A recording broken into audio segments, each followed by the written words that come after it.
Back, the Jackson Transportation Service Center Manager for Michigan Department of Transportation, Kelby Wallace. Hey Kelby, welcome back. Thanks, good afternoon. How's the summer going so far? Good. It's going good, going fast though. We're Yeah. almost to the 4th of July here next week. I know, a week from today, 4th of July. Right. So you'll shut down this AAA's estimating that we're going to have a record holiday weekend for travel in Michigan.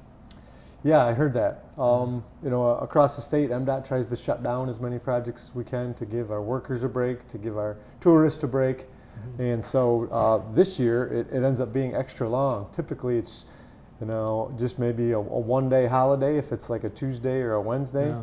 The last 2 years, but this year, because the 4th is on a Thursday, our projects will be shut down Thursday, Friday, Saturday, Sunday, and start back up Monday morning. So a nice break for everyone involved. Yeah, I think the whole, everyone, with the holiday being on Thursday, I don't think Friday's going to be a work day for many people. You're right. Are we open on Friday, next Friday, July 5th? I don't know. No, we're not. All right, well, the 94 project I know is keeping everyone busy in this region. How's everything going over on the west side of the county? Real good, making good progress. There's been a lot of paving going on at night, so some of that stuff people aren't seeing, but we're also doing a lot of work during the day. Get some pictures on the screen there. This is kind of a shot of the paving of our left eastbound lane and our left eastbound shoulder. So you're kind of looking there, and this is before we start paving. We have to put down the gravel and grade that out. We put down gravel and then sand beneath that, and then drainage there. Some of our subcontractors finish in what we call our valley gutter that's in the median of the roadway to kind of take care of that drainage. And then afterwards they come over and spray some curing compound that helps hold in the moisture, helps that concrete last a little bit longer. You can see it looks white when it goes on as an application. You put it on there when it's still a little bit wet. That shows you how thick the road bed is. Yeah, you're talking 12 to 13 inches of concrete out there. Wow. Yeah.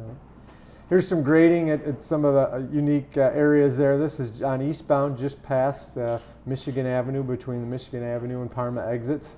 And that's kind of a drone picture of how big that slope is. We're kind of widening that outside shoulder to get a bigger shoulder, plus we put in a ditch there to hold the water.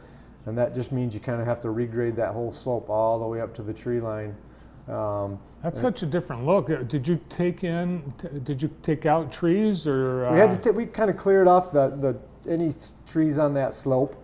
Here's another picture kind of in that general area. That picture we were just looking back is way at the top of this picture. But then right in the middle of this picture is the Parma Road interchange. So on the left there is the eastbound roadway, and those are the eastbound ramps on the left, and on the right are the westbound ramps that we did last year. So you see that green stuff, that's kind of we call our turf blanket when we have really steep slopes. We kind of have to anchor in this mat of material that helps the grass grow because it's so steep. And in that picture, stay with that for just one more second. Way at the top of the picture at the highway is where you have that giant tunnel that we walked to earlier this year. Absolutely, I forgot you were out there. I would have brought in a finished picture of that. So yeah, you're right on. That's right where we were at. This is a picture kind of showing some of the West Avenue I-94 interchange pictures with some grass growing in and our sidewalk, and just how nice it looks out there. I still continue to get compliments from people. Here's a feature I don't know if everybody knows, but from the nobody knows about it. Yeah. From the hotels on the west side of the freeway up there by the Courtyard by Marriott and the Town Place Suites, I think they are. There's a sidewalk that you can walk along 127 and then under the ramp and get down the Boardman Road area, down by the gas station, Best Buy, Starbucks, and everything. So you can kind of get back and forth between those two locations in a safe manner now, and we built that with our project the last couple of years. Yeah, great idea. Yeah.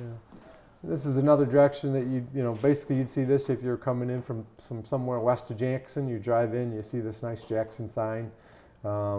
right there. There's the sidewalk at the bottom of the screen that I was talking about. That'll take you north or south.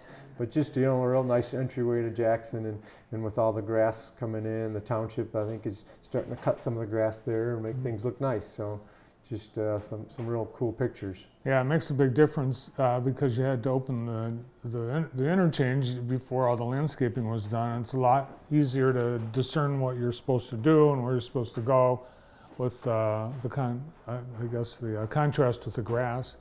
And also in that photo, you can see where that tunnel takes you, and that's the sidewalk that goes alongside the west side of that of West Avenue there. Yes, absolutely. Are people using it? Are you We're noticing? seeing some folks using it. Yeah. You know, and that was something we worked very closely with Blackman Township and the city to try to figure out how, you know, people were walking there before the project came, right? Yeah. We because of the roadway down by Boardman is not a freeway. We don't have fences down there. We can't really stop people from walking there. Yeah. You know, they're just going to walk. So, but to the north, it's a freeway, and you really don't want people walking along a freeway. But they were doing it. So we worked with the city and the township and found a way to do it. Put that sidewalk in that was safe, and kind of keep people away from traffic. So it's slowly, I think, starting to be used more.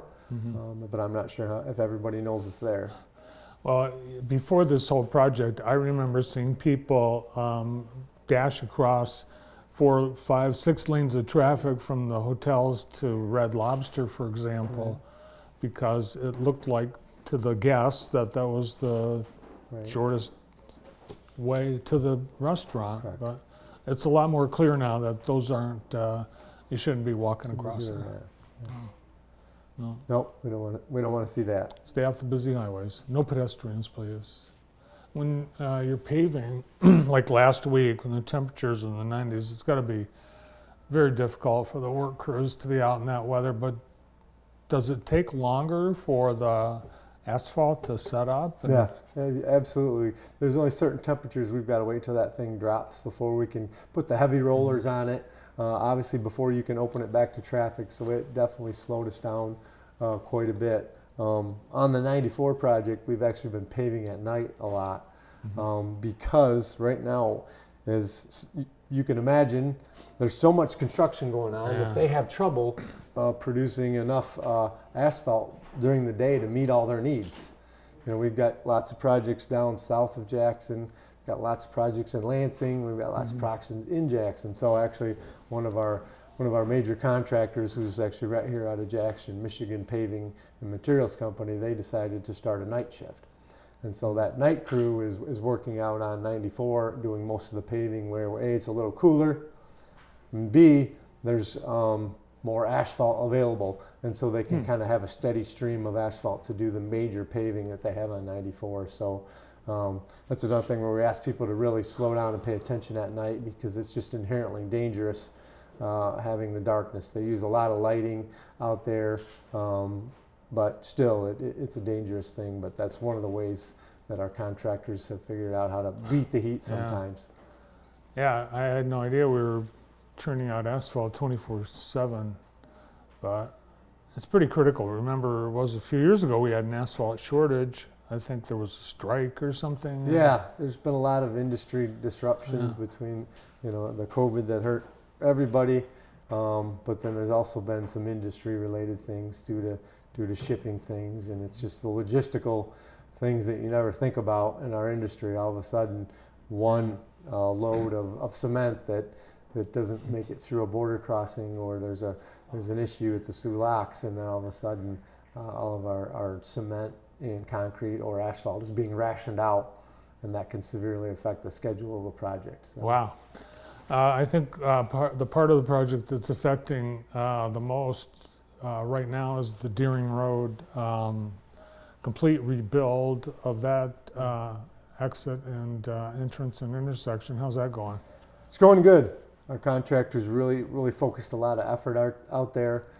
They've got basically the sand and gravel graded up, kind of getting ready, and we're expecting right after the 4th our concrete crews to start coming in start putting in the circular curb and gutter to Oh. start pouring that. We'll put that in first, and then you do the paving after that. So at this point, we're well on track for meeting our kind of Labor Day opening. So Mother Nature has brought us some rain, but our contractor kind of is very dedicated to persevering through the weather as much as possible, and still feel good about meeting our dates. Yeah, when you think about the severe weather that some other parts of the country have received, imagine what 12 inches of rain would do to a project under construction like that. It'd be devastating. It would be. It would be hugely devastating. I saw on one of the maps, Jackson got approximately like an inch over the last week. Well, I think over by Manistee, Ludington area, they had like six Yeah. inches over the course of the storms last week when we had the hot weather. So thankfully we didn't get any of that here. Mhm. Yeah, I think at one point we did get nearly 3 inches at one time, Right. and you're not building drainage to accommodate that much rain that quickly. That quickly, absolutely not. We couldn't afford it to build pipes that big, Yeah. to build ditches that big. So we have to kind of do a risk assessment and kind of build something that'll handle a 50 to 100-year storm versus that 500-year rain that's 3 Mhm. inches in an hour or 2 hours or something like that. How about in the city? I know you were doing some of those intersection rebuilds with the new mast arm Yeah. signage. Our traffic signal project is pretty much wrapped up on Cooper Street. Almost all those are done with a few odds and ends to get taken care of here and there. On Cooper Street, our bridge project in the south end of town got through the major stages, and so traffic's back open on that completely. We're gonna have to come back and do some remaining work, but we got to give some of that new concrete that they put down time to cure for up to 28 days. And Oh, so wow. then after that, we come back and kind of do some coatings on the bridges out there to kind of seal in and waterproof the work we've done. So yeah, concrete, a lot of our stuff, concrete, we can open to traffic after 3 to 5 days. It's got enough strength, but it's still curing for another till you get to 28 days and longer, Oh, depending wow. on the mix type.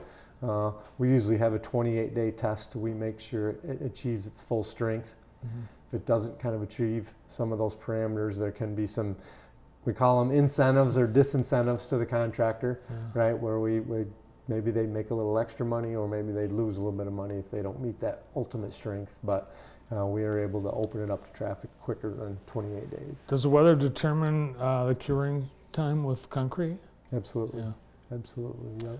Now the asphalt is the final road surface on the West 94 project. Is that going to be asphalt or concrete? Asphalt. Asphalt. Yep, all asphalt out there. All right. Anything else? We got a project on MLK from Cooper Street to about Louis Glick to the Oh, railroad yeah. tracks. We did the sidewalk ramps. I actually drove through there on my way down. Kind of all the sidewalk ramps appear to be done. And then we'll come back and mill it and repave it real quick, probably 2 weeks worth. That's not going to happen until after Faster Horses because of the 4th of July holiday, and Faster Horses is like a week and a half later. We kind of tell them to shut down anyway, so it's really not worth it for them to get started yet. They're going to come back and just start after that. So that's kind of the major stuff going to happen in Jackson here just the next month or two. Great. Well, we all appreciate the updates. Thanks for coming in. Thanks for having me. You bet. Kelby Wallace is Jackson TSC manager with MDOT. Well, we're going to keep